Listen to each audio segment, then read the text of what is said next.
Welcome again to my YouTube channel.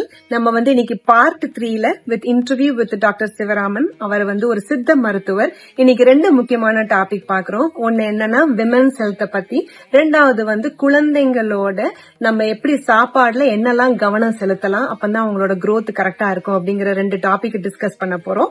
Let's get in to the video.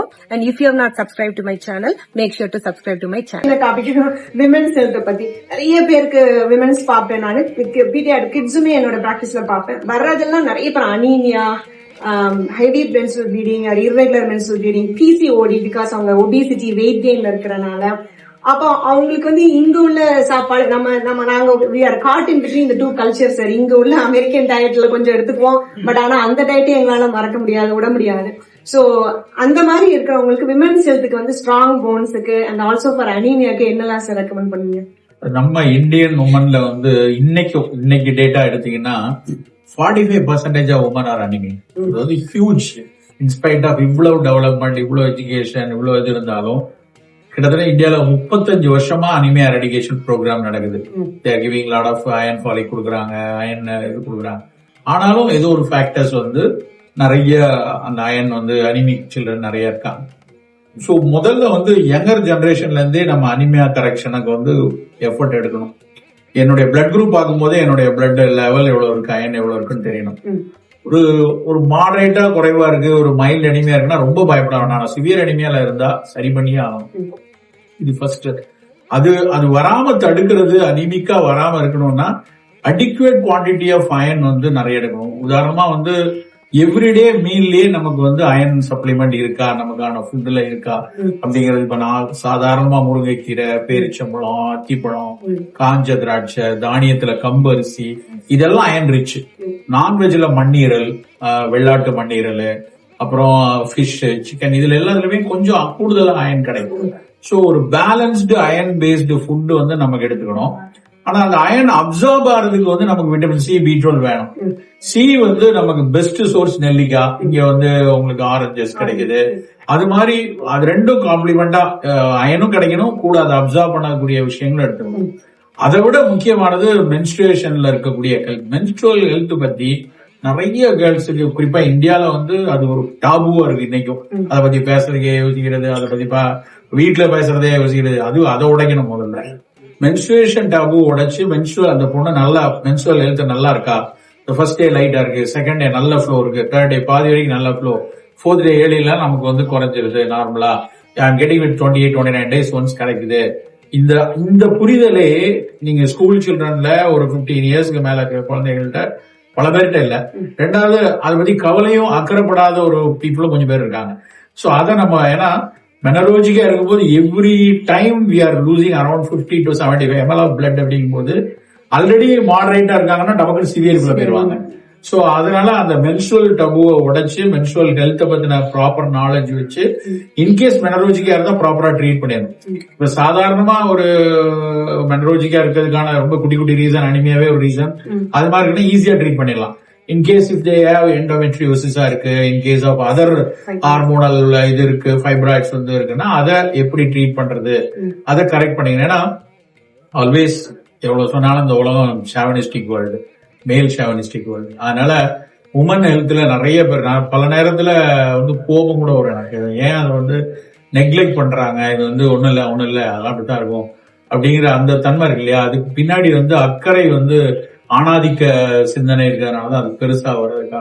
அந்த பெண் அதை சொல்றதுக்கே அவங்க இதெல்லாம் போய் சொல்லிட்டு சொன்னா என்ன பிரச்சனை அப்படின்னு சொல்றது, அப்புறம் இதை பேசுறதுக்கு ஒரு ஸ்டிக்மாவா ஃபீல் பண்றது, இதை உடைக்கணும். இது ரொம்ப ரொம்ப முக்கியமானது. இந்த ஊர் நம்ம அவ்வளவுதான் இந்தியாவில நான் சொல்றேன், இங்கேயுமே அந்த மாதிரியான புரிதல் இருக்கலாம். அதை பிரேக் பண்ணணும். ஃபர்ஸ்ட் ஃபுட்ல இருந்து வரக்கூடிய இன்கிரீடியன்ட நல்லா இம்ப்ரூவ் பண்றது. அப்புறம் இன்கேஸ் இஃப் யூ ஹேவ் இந்த மாதிரி அனிமிக்கா இருக்கும், மெனரோஜிக்கா இருக்கும்னா அதை ட்ரீட் பண்றது. ட்ரெடிஷனல் மெடிசன்ல வி ஹேவ் கிளாரியன் மெடிகேஷன் இருக்கு. ஸ்பெசிபிக்கா மெனரோஜிக்கா என்ன செய்யணும், எண்டோமெட்ரியோசிஸா என்ன இருக்கணும் அப்படின்னு. இப்போ மினி ஃபைப்ராய்ட்ஸா இருக்கு, வி ஒன்ட் மச் பாதர். அதை ப்ளீடிங் மட்டும் குறைக்கிறதுக்குள்ள மெடிசனை கொடுப்போம், பேலன்ஸ் பண்ணி போஸ்ட் மெனோபாசல் எல்லாம் சுருங்கிடும், பிரச்சனை இல்லை அப்படின்னு எடுக்கணும். If it is a large fibroid, we need to treat. அதுவே அவங்களுக்கு சிரமத்தையும் கொடுத்துட்டு இருக்கும், பிளஸ் ப்ளீடிங்கும் நிறைய இருக்கும். அதை ட்ரீட் பண்ணணும். இதை இந்த அனிமியால பாக்குறோம். ரெண்டாவது அந்த பெரிமெனபாசல் ஏஜ் இஷ்யூஸ், கால்சியம் குறையிறது, இல்லைன்னா அந்த பெரிமெனபாசல் மாதவிடாய் முடிவு காலத்து சிக்கல்களை எல்லாத்தையுமே அந்த காலத்துல சித்த மருத்துவம் ஆயுர்வேதம் மாதிரியான பீரியட்ல வந்து அதுக்கான உளவியல் புரிதலையோ இல்ல அதுக்கான சமூக அரவணைப்போ இல்லாத காலம். அதனால அது வந்து அன்னைக்கு வந்து அதுல வந்து ஜஸ்ட் ப்ளீடிங்கை நிறுத்திக்கிறது அப்படிங்கிற மட்டும் தான் பாத்துருக்கேன். ஆனா இன்னைக்கு நம்ம அதை ரொம்ப ஆழமா நம்ம படிக்கும் போது அந்த பெரிமெனபாசல் ஏஜ்ல ஒரு உமனுக்கு வந்து எப்படியான எமோஷனல் சப்போர்ட் வேணும், எப்படியான நியூட்ரிட்டிவ் சப்போர்ட் வேணுங்கிறதுலாம் இன்னைக்கு நமக்கு நல்லா புரிஞ்சுட்டோம். ஸோ அப்ப கண்டிப்பா அதை கொடுக்கணும். அதுக்கு நாங்க ட்ரெடிஷனல் மெடிசனை பொறுத்த வரைக்கும் ஒரு ஃபைட்டோ ஈஸ்ட்ரோஜன்ஸ் தேவைப்படுது ஒரு போஸ்ட் மெனபாசல்ல. இப்ப நீங்க வந்து சம்டைம்ஸ் வெஜினல் ஈஸ்ட்ரோஜனிக் ஸ்மியர்ஸ் கொடுக்குறீங்க, சில சமயத்துல வந்து ஈவன் ஒரு ஹார்மோன் ரீப்ளேஸ்மெண்ட் தெரபிஸ் கூட ஏர்லி மெனபாசல். நாங்க என்ன பண்றோம் அப்படின்னா சோயா கொடுப்போம், அப்புறம் மெயினா உளுந்து, கருப்பு தொளி உளுந்து சாப்பிட சொல்லுவோம், அப்புறம் கால்சியம் பேஸ் நல்லா இருக்கிறதுக்கு மோர் எடுக்க சொல்லுவோம், கேழ்வரகு நிறைய எடுக்க சொல்லுவோம், இது மாதிரி விஷயங்கள் சொல்லுவோம். இன்னொன்னு அந்த பெரிமெனபாசல் ஏஜ் எங்க ஊர்ல, இந்தியால, எங்க ஊர்னே வருது, இந்தியால வந்து உமனோட பயங்கர சேலஞ்சிங் ஹெல்த் சேலஞ்சஸ் நிறைய ஆரம்பிக்கிற பீரியட், பர்டிகுலர்லி பிரெஸ்ட் ஹெல்த், அதுக்கப்புறம் ஒவேரியன் இஷ்யூஸ். இப்ப இன்னும் ரொம்ப வேதனையான விஷயம், இந்தியால கூடிட்டு இருக்கிற ஒரு முக்கியமான கேன்சர்ல ரொம்ப பிரெஸ்ட் கேன்சர் கூடுதுங்க எல்லாம் தெரிஞ்சது, ஒவேரியன் கேன்சர் கூடுது. ரொம்ப வயிற்றுச்சலா இருக்கு, அது உங்களுக்கு தெரியும், கிராங்கி கேன்சர். அதுல வந்து ரொம்ப சந்தோஷமா ஆர்வமா இருக்கிறவங்க படக்குன்னு பார்க்கும்போது ஒவேரியன்ஸ் ஏன்னா ரொம்ப பதறிடுது. ஏன்னா not only treatment is very expensive and ஒரு கம்பல்சம் எக்ஸ்பீரியன்ஸ் அதெல்லாம் இருக்கிறது. எப்பவுமே அது ஒரு டைம் பாம் மாதிரி திரும்ப மெட்டாஸ்டேட்டிக் ஆயிடுமா, ரிலாப்ஸ் ஆயிடுமான்னு அந்த குடும்பமே ரொம்ப மன பதட்டத்துல இருக்கு. அப்படி இருக்கும்போது நான் எப்படி நினைக்கிறேன்னா, இதெல்லாம் ஹார்மோன் ரிலேட்டடா வருது இல்லையா, ஓவேரியன் சிஏவா இருக்கட்டும், இல்லைன்னா பிரஸ்ட் சிஏவா இருக்கட்டும். அப்போ அந்த பெண்ணுக்கான அந்த ஹார்மோனல் ஹெல்த், அவங்களுக்கு குழந்தை பருவத்துல இருந்து ஒரு பெண் குழந்தைய நம்ம பராமரிச்சு வரும்போது பேக் ஆஃப் யுவர் மைண்ட் நமக்கு இருக்கணும். இதெல்லாம் அவங்க எந்த காலத்துலயும் இந்த மாதிரி சிக்கல்களுக்கு எல்லாம் வராம இருக்கிறதுக்கு ஏத்த ஒரு ஹெல்தி டயட், அது அனிமியா கரெக்ஷன், ஹார்மோனலி ஸ்ட்ரென்த், அவங்களோட ஓவேரியன் ஹெல்த், யூட்ரைன் ஹெல்த் நல்லா வச்சுக்கிறது, அதுக்கான பிசிக்கல் ஆக்டிவிட்டி, அதுக்கான மென்டல் ஹெல்த், அதுக்கு சப்போர்ட்டிவா இருக்கிற இதையும் நம்ம பிராக்டிஸ்ல சேர்த்தே சொல்லிட்டு வரோம். சிஸ்டம், உங்க சிஸ்டம் வேற வேற அப்ரோச்ல இருந்தாலும் என் பாயிண்ட் ஒண்ணு தானே. We have to treat the patient well. அவங்களோட வெல்பீயிங்னஸ் நல்லா இருக்கணும், பிசிக்கல் மென்டல் வெல்பீயிங்னஸ். அதுல we need to integrate. இப்ப நாங்கெல்லாம் வந்து we are trying to integrate as much as possible. Not like I am writing allopathic medicine. I never write allopathic medicine. But I always have a good friendship with allopathic doctors and I will talk to them. நீங்க வந்து இப்படி எல்லாம் issue இருக்கு, இது வந்து நான் இப்படி பாக்குறேன், நீங்க இதுக்கு அலோபதி வேணுமா, இது வேணுமா பார்த்து பண்ணுங்க போது பேஷண்ட்டுக்கு கொஞ்சம் இந்த ஸ்ட்ரென்த் குறையும். ஏன்னா அவங்க ஒரு மாதிரி ஒரு கன்ஃபியூஸ் ஸ்டேஜ்ல இருப்பாங்க, இங்க போவா அங்க போவா, இது எடுக்கலாமா அப்படி இருக்குமான்னு. அவர் responsibility to give a good transparent information, at the same time we have to give a good mental strength கொடுக்கணும். கொடுத்துட்டு அதுக்கப்புறம் எடுத்துட்டு போனா நல்லா இருக்கும். As you rightly said, women health is the nation's strength. Women health நல்லா இருந்தா நாடு நல்லா இருக்கும். சார், இது வந்து வெல் செட். இது வந்து இப்பவுமே வந்து என்னோட பிராக்டிஸ்ல ஏன் பாக்குறேன், ஃப்ரெண்ட்ஸ் ஃபேமிலியிலும் மெனபாஸ்னா ஒரு டபு மாதிரி, எல்லாருமே யாரும் அதை பத்தி பேசவே மாட்டோம். யங் பிராக்டிஸ்ல நான் என்ன பண்ணுவேன்னா, சின்ன குழந்தைங்க முன்னாடி எல்லாம் வந்து ஒரு 11 இயர்ஸ்ல பியூபர்ட்டி மெனார்கி வரும் குழந்தைங்களுக்கு, பெண் குழந்தைங்களுக்கு. இப்பெல்லாம் வந்து ரொம்ப யங்கரே பார்க்க ஆரம்பிச்சுட்டேன், சம்டைம்ஸ் 8 இயர்ஸ்லாம். அப்போ சேஞ்ச் த டயட். அப்ப கடைசியா என்ன பாத்தீங்கன்னா டயட்ல தான் வரும், எல்லாமே ஃபுட்ல தான். சரி, நீங்க வந்து நான் ஜெனட்டிக்லி மாடிஃபைடு, சார்ட்ட டெய்ரி தான் அடுத்த கொஸ்டின், பால். சோ சேஞ்ச், ஜெனட்டிக்லி மாடிஃபைட் ஃபுட்ல இருந்து வெளியில வாங்க. சோ டெய்ரி மில்க் ஸ்டாப் பண்ணிட்டு பிளான்ட் பேஸ்ட் மில்க்கு வாங்க. அதே மாதிரி நிறைய மீட் ப்ராடக்ட்ஸ் எல்லாம் வந்து genetically modified, because hormones, antibiotics எல்லாம் வந்து அந்த மீட்ல இன்ஜெக்ட் பண்றாங்க.